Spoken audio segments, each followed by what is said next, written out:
ہم اس ٹائم موجود ہیں آزادی چوک مظفرآباد میں، اور یہاں پر گزشتہ رات کے بعد جو ہے حالات معمول پر آنا شروع ہو گئے ہیں۔ جزوی طور پر ٹریفک جو ہے وہ رواں دواں ہے، دکانیں جو ہیں وہ جزوی طور پر کھل گئی ہیں، لوگوں کا آمد و رفت جو ہے وہ یہاں پہ شروع ہو گیا ہے، اور یہ حالات نارملائز ہونا جو ہے وہ گزشتہ 3 دن کے بعد ایک بہت اہمیت کے حامل ہے، کیونکہ یہاں پر تمام تر کاروبار جو ہیں وہ احتجاج کے باعث جو ہے وہ رکے ہوئے تھے۔ یہاں پر جو ٹریفک کا نظام تھا یا پبلک ٹرانسپورٹ تھی وہ بند تھی، دکانیں بند تھیں، صرف چند جو ہے وہ ڈسپنسریاں جو ہیں وہ کھلی ہوئی تھیں۔ لہٰذا گزشتہ رات حکومتی کمیٹی اور ایکشن کمیٹی کے مابین جو ہے وہ جو مذاکرات تھے، اس کے بعد نوٹیفیکیشن بھی حکومت کی جانب سے جاری کر دیا گیا،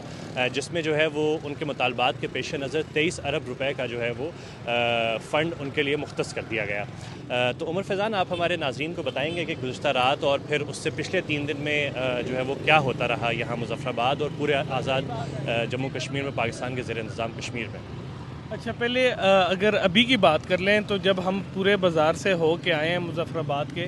تو وہاں پہ ابھی بیشتر دکانیں جو ہیں وہ بند ہیں، اور اس کی وجہ یہ ہے کہ جب انتظامیہ سے بات ہوئی جوائنٹ ایکشن کمیٹی سے، تو ان کا کہنا تھا کہ 3 بجے تک یوم ہمارا سوگ ہوگا، اور اس کے بعد دکانیں جو ہیں وہ ہماری ہڑتال ختم ہو جائے گی۔ تو ابھی جزوی طور پہ تو دکانیں اور مختلف کھانے پینے کے مراکز کھلنا شروع ہوئے ہیں، لیکن مکمل طور پہ بحالی نہیں ہوئی۔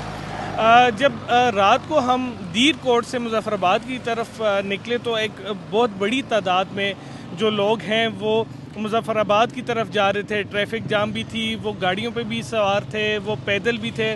ان کے پاس ڈنڈے بھی موجود تھے، اور لگ ایسے رہا تھا کہ شاید کوئی حالات شاید خراب بھی ہو سکتے ہیں دوبارہ۔ لیکن وہ جتنے لوگ تھے وہ مظفرآباد کے مرکزی عیدگاہ میں سارے جمع ہوئے۔ جو مرکزی عیدگاہ ہے وہ مکمل طور پہ بھرا ہوا تھا۔ اس کے بعد وہ جوائنٹ ایکشن کمیٹی کا ایک بار اجلاس ہوا، اس میں کوئی فیصلہ نہیں ہو سکا، تو لوگ انتظار کرتے کرتے جو اس کے ساتھ ملحقہ مسجد ہے اس کے احاطے میں پھر بیٹھ کے وہاں انتظار کرتے رہے۔ رات 12 بجے تک جو اندر سے صرف اعلانات ہو رہے تھے وہ یہی ہو رہے تھے کہ آپ نے کھانا کھا کے جانا ہے، آپ کی رہائش کا بندوبست کر دیا ہے۔ تو رات پوری ہم بھی انتظار کرتے رہے، جو شرکاء تھے، جو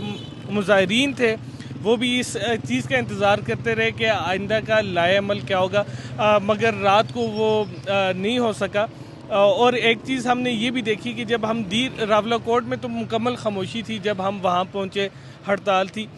وہاں سے جب دیر کوٹ گئے تو دیر کوٹ سے آگے قافلے جا رہے تھے، تو لیکن راستے پہ کوئی گاڑیاں ٹوٹی بھی نہیں دیکھی ہم نے، کوئی اپنی عمارات جو ان کی ہیں اس کو نقصان ہم نے نہیں دیکھا۔ اچھا، لیکن ابھی یہاں کی صورتحال یہ ہے کہ ابھی ہم نے انٹرنیٹ کو چیک کیا مختلف جگہوں پہ، تو انٹرنیٹ مکمل طور پہ بحال نہیں ہو سکا ہے، اور کہا یہ جا رہا ہے کہ کیونکہ ان کی 3 بجے تک سوگ ہے، اس کے بعد پھر عام کاروباری معاملات جو ہیں وہ اپنے معمول پر مکمل طور پر آ سکیں گے، تو کہا یہ جا رہا ہے کہ شاید ہو سکتا ہے تب مکمل طور پہ انٹرنیٹ یہاں پر بحال کر دیا جائے۔